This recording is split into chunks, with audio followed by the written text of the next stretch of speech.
I'm just saying, for this, you don't have to be a full-on sneakerhead. But this is how I made my first very few dollars online, pretty much.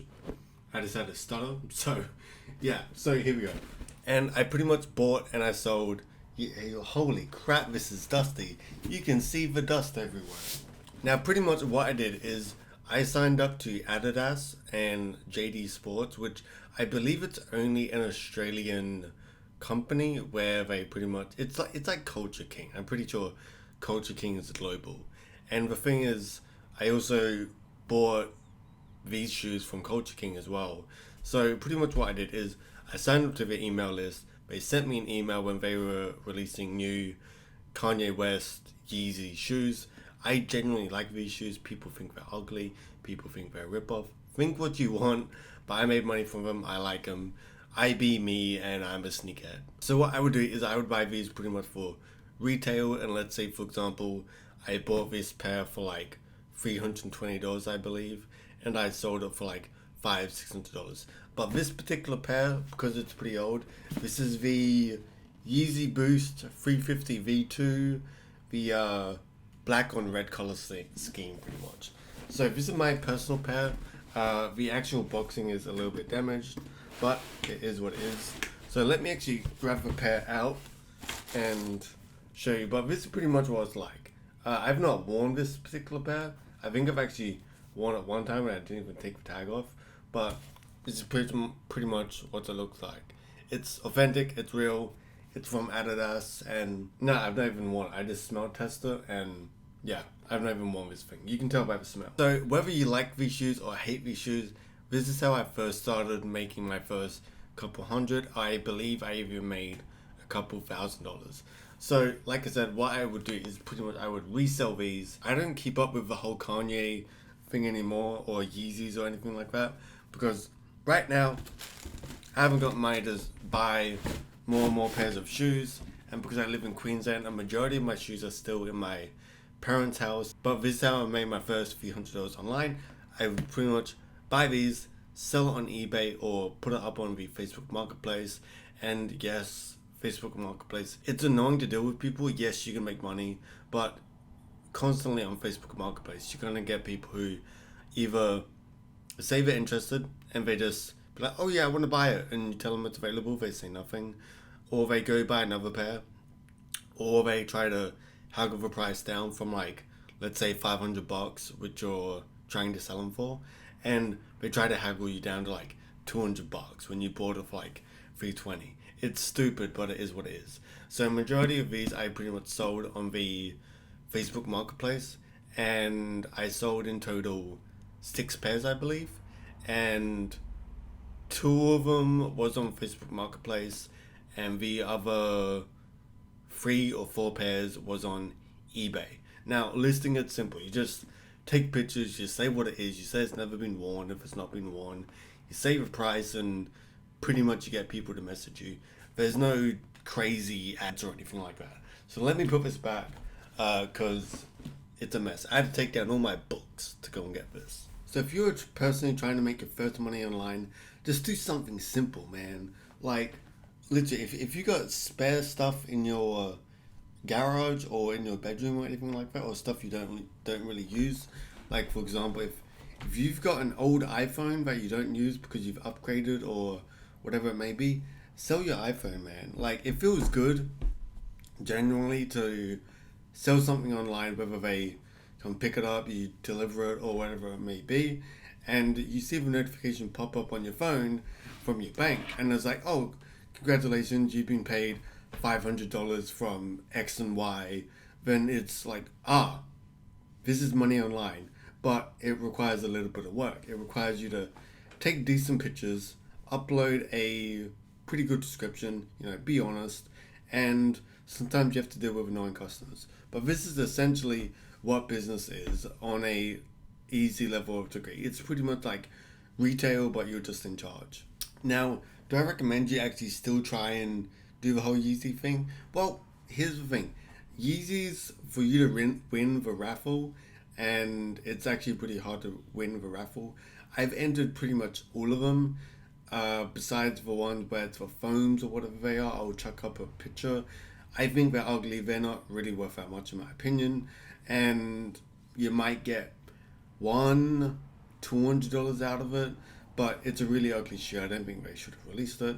But from what I understand and what I've done myself, is that my hair's having a crazy day. Today's not my day for my hair.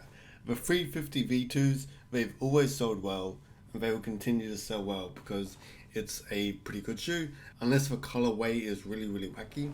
But that's a whole detail for another video. We're not talking about how to be a sneakerhead guy.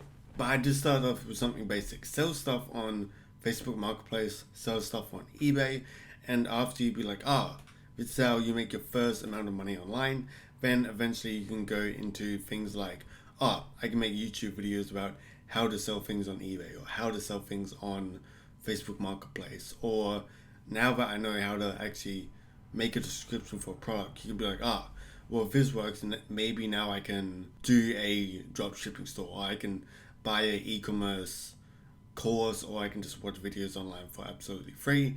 Then just watch it, make a website, then pick a product, choose 5 maybe, then upload a description, upload photos, maybe even buy it yourself, make some ads, or even do organic marketing with TikTok, and then be like, okay, this is a product, this is what it does. If you think it's cool, you like the outcome of it, and then bam, you made money.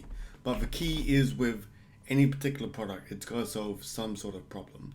Now, this is going on sort of a tangent, but it's important, which is whenever you're trying to sell something, it should be selling the outcome. So, for example, if I were to sell you these particular headphones, this is just going to be a very easy example.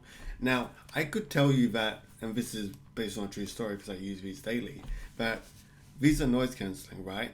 I can hear the world, but it's muffled.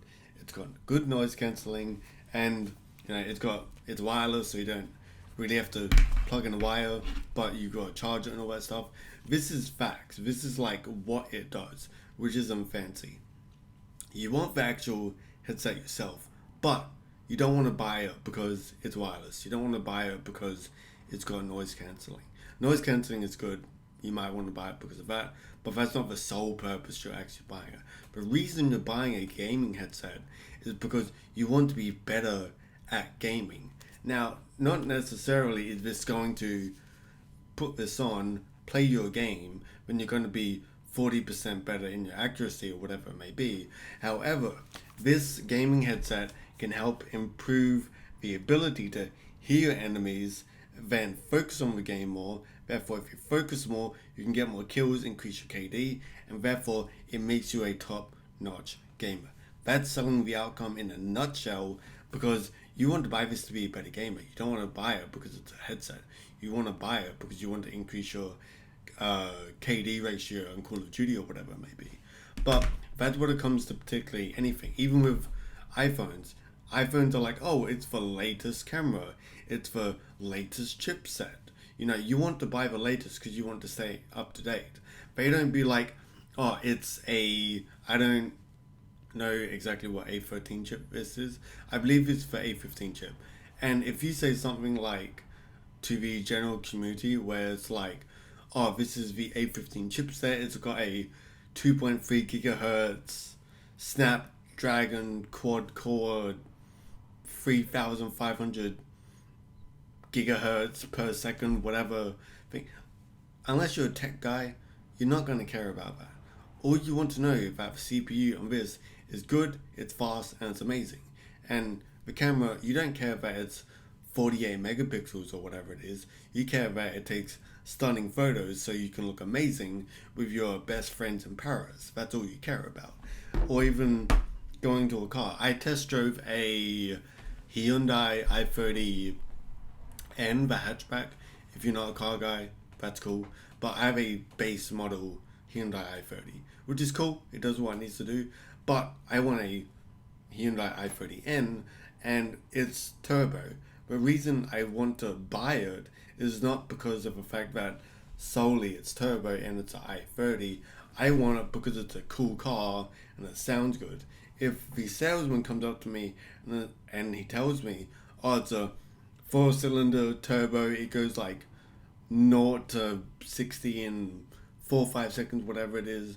I'm like, oh, that's cool, but that's not what I want. I want it because it sounds cool, it looks good, and it's better than my car. Those are the reasons that I generally want it. It's very basic and it's a lot of money for those three things, but you are selling the outcome. So, in a nutshell, with sales, sell the outcome. If you're selling a digital product that is helping people improve themselves in the gym, then be like, oh, in 3 months, you're going to gain 20 pounds of muscle or whatever it is, and you're going to get all the girls, or you're going to be a more attractive husband. It's not because, oh, you're just going to get bigger biceps. It's like, that's cool, that's what I want, but that's not the key reason. I want it to attract girls, or I want it to look good, feel good, all that sort of stuff. I don't want it necessarily just because I want bigger biceps. So you get the gist of sales. That's pretty much how it goes. And the same applies to anything else. So, without going any more of a tangent on sales or anything like that, besides selling the outcome and giving you a few examples, hope you enjoyed this video. Join the Skool community before it is paid. Self-improvement, entrepreneurship, cool people. That's it. If you want to join, right now it's free. Join before it's paid. See you guys next time. Subscribe, like, all that sort of stuff. Bye.